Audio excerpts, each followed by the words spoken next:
Hello, my name is Rena Steparik. I am 25 years old, and this video is in response to two questions. Number one being, how do you plan on changing the world? And number two, what do you love about being a woman? Regarding number one, I plan on changing the world through personal means. So when I say that, I mean being comfortable with who I am as an academic. I'm currently an MA student at UMBC and I'm focusing on religious gender history in the early modern Spain.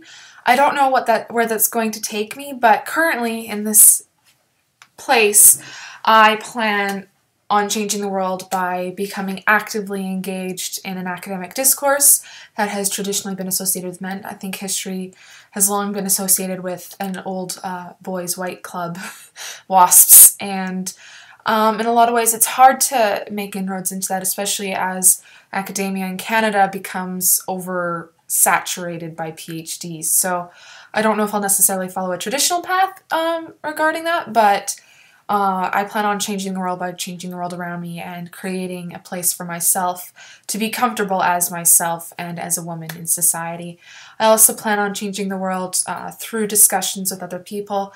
I'm no longer apologetic about myself as a woman, and when I have opinions on that, I'm no longer apologetically unfeminist, but rather I am proudly a feminist, and I will argue that, and I will challenge people to reconsider their notions of what feminism and equality should be.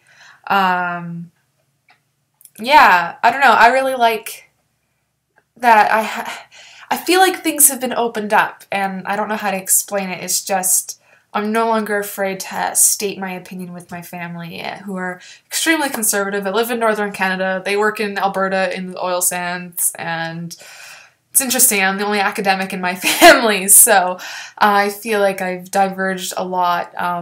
So I want to challenge my family to think critically, and my friends around me in a small conservative northern Canadian town to think critically.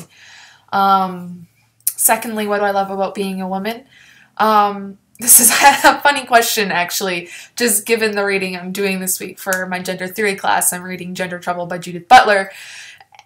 And it's really interesting because it's like, well, what is man? What is woman? Should they exist? I don't know. Postmodernism has just been messing with my head. I read Foucault for history theory, and now I'm reading postmodern gender theory, so my brain hurts. But I love the fact that I'm finally comfortable with myself as myself. So I don't know where I want to go with this. It's just every day is a journey in accepting myself and loving myself, and every day I'm just so excited about the fact that I'm still here and that I didn't end up committing suicide in high school, and I escaped, so to speak, that hellhole, and I'm loving my life, and I'm loving the fact that I can be me and I can enjoy myself as a woman and partake in society.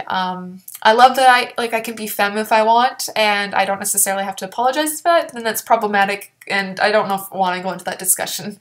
But I don't know what else to say at this point, but I love being a woman because it's finally starting to get to a point where being a woman is okay, that you can be a woman and engage in society, and you can be a woman and have a career, or be a woman and be a mother, and that there's a lot more acceptance. Obviously, we still have a lot of work to do in society regarding women. I think Western society likes to consider itself the pinnacle of civilization, and I think that's not the case at all. And I love being a woman studying women's history in particular, because you can see that, like, it's not a straight line. However, it kind of goes all over the place, and it kind of like goes back and it goes forward and it goes diagonal, and it's like, well, the women's history in this area is great, and and then we kind of go down here again. It's like, well, can we go forward? So I love being a woman studying about ourselves as actors within history, having agency, that we're not dependent on people around us, being defined by people around us. And I love being a woman studying about myself. Growing up in the 90s, you don't really see that much, and you didn't really hear about that in school. Like when history was being discussed, it was about, you know, great Canadian men, etc. So I don't know. I don't know where I'm going with this, but I don't know. I love being me. And I'm at this point in my life right now where being me includes identifying as a woman, and identifying as bisexual, and identifying as happily embracing that identity, and just having fun with life and having fun with my academics and enjoying the bubble that I'm in right now before I escape and go into the real world post-second graduation, depending if I go on to a PhD. I don't know where I'm going, so, you know, the unknown is scary and terrifying and exciting, and it's just, so, you know, anyway, bye!